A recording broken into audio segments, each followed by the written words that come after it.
আসসালামু আলাইকুম ভিউয়ার্স, আপনাদের সামনে উপস্থাপন করছি টাটা ব্র্যান্ডের 709X2 মডেলের একটা ফ্রেশ রানিং গাড়ি।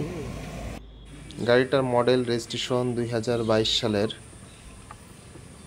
গাড়ির নাম্বার ঢাকা মেট্রোর 709X2, একেবারে অরিজিনাল কেভিনের ফ্রেশ কন্ডিশনের একটা রানিং ট্র্যাক।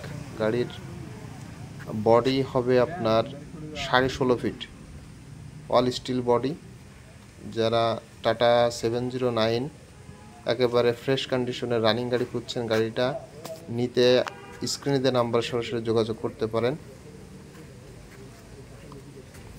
গাড়ির পিছনের অবস্থা দেখাচ্ছি। গাড়ির ডালার ভিতরে দেখুন, একেবারে ফ্রেশ অবস্থায় আছে। যারা একটা ফ্রেশ মনের মতো সাজানো গোছানো 709 গাড়ি খুঁজছেন, তারা দ্রুত স্ক্রিনে দেওয়া নাম্বারে যোগাযোগ করতে পারেন। সবাইকে অসংখ্য ধন্যবাদ।